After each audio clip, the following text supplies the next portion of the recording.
It's time for all your local high school football scores and highlights. It's Touchdown Friday Night with Kenny Hawkins and Kane O'Neill. Brought to you by McDonald's, Food City, Champion Chevrolet, Marsh Propane, Wild Wing Cafe, and Kingsport Concrete. It's Touchdown Friday Night. Hello, everybody, and welcome to Touchdown Friday Night, one of the largest high school football shows in Tennessee and Virginia. I'm Kenny Hawkins, along with my tag team partner, Kane O'Neill, and tonight we've got 19 games on tap, our biggest show this year. And here to get this party started is Kane with our Kingsport Concrete hard hit of the night. That's right, our hit of the night coming from South Green. Bryson Castile turning and slamming Nick Jennings face first into the grass. Take another look.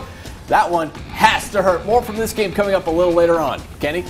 WWE right there. Thanks, Kane. Somebody had to lose their O tonight when unbeaten Cloudland traveled to Warrior Hill to face unbeaten Happy Valley as we head there, and a great night for football. Good crowd on hand. Warriors up 20-0 already in the second quarter. Highlanders driving. Malik Benfield throws under pressure, and he will be picked off by Will Tittle to stop the drive. Later in the second, Warriors' Braden Sams, he was huge tonight, hits Jacob Searcy on the screen pass, and the big boys make a huge hole downfield, and he will go untouched into the end zone for the touchdown to make it 28-0 Happy Valley. Second half, Sams keeps for himself, cups up the middle and down inside Highlander territory, a 30-yard pickup for the first down. A few plays later, Tittle takes a handoff. He'll plow into the end zone for the score. That made it 34-0 Warriors. Next Warriors series, Sams on the option keeper. I told you this kid had a big game tonight. He'll take it from 15 yards out to make it 40-0. Warriors all over Happy Valley tonight. He didn't get that kind of talent from his dad, I can tell you that right now. That final, Happy Valley, 43-0 over Cloudland. It was Bearden over CAK. That final, 48-10.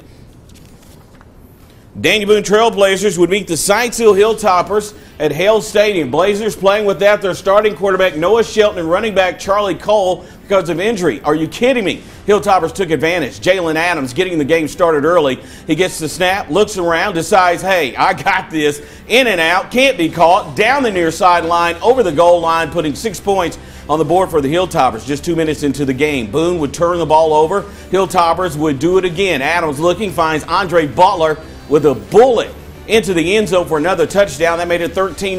Trailblazers backup quarterback Easton Harrell gets pressured. He would find a Hilltopper instead of his own teammate, Tristan McPeak, intercepting the pass and taking this one back for another Topper touchdown. That made the score 20-0. And then check this out. This sent in by a fan, Nick Copenhaver, picks up the loose ball and gets into the end zone. All Toppers tonight.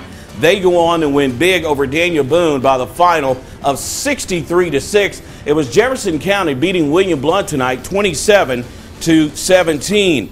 Perennial state power Alcoa invaded Kingsport tonight to take on Dobbins Bennett. Indians led this game 21-7 at halftime, but in the third quarter, Tornadoes start their comeback. Big Jack Warwick takes the handoff. He rumbles 50 yards, dragging defenders with him into the end zone. That would cut the lead. That's a big man, 21-14. DB stretches a lead back out on their next possession. Lyndon Redwine hits D. Williams on the crossing pattern. Williams sheds 2 defenders, then outruns everyone to the end zone. 50 yards for the touchdown. It was 28-14. Alcoa cuts into the lead again. Kareem Rodriguez sweeps around the right side, in for the touchdown. Indians led 38-21. Drew Miller then drills a 22-yard field goal to give the Indians a 31-21 lead late in the third, but it would not be enough because Alcoa would score in the final minutes of the game. And Alcoa comes up here and takes one from Dobbins Bennett tonight by the final of 35-31. It was Farragut. This was a close game over Knox West tonight, 14-9. How about Morristown West travel to Rogersville tonight for a showdown with Cherokee? Trojans get things started early. Jacob Harrell takes a handoff, makes a couple of moves, gets in from 9 yards out. West led this contest 7-0. Chiefs trying to put a drive together, but Colin Trent's pass is tipped up in the air. Whoop. Matthew Solonsky picks it off for the Trojans, setting them up in great field position. 2 plays later, Jaden Payne bullying his way into the end zone for West. That gave the Trojans a 14-0 lead in the first quarter, and from there they would not look back. They went on to beat Cherokee tonight by the final of 44-27. Gibbs over Morristown East 42-28. Kane? All right, to the black hole tonight. Chucky Doak hosting South Green in a treat before the game. The U.S. Army Gold Knight parachute team out of Fort Bragg, jumping and landing at the game. They will also be jumping at ETSU's game tomorrow. To this one, all Black Knights early. Jacob Willett going deep down the far sideline for Trevor Grubbs, making the grab and don't even try it. Just waves the defender out of the way and in 49-yard touchdown. Chucky Doak up 7-0.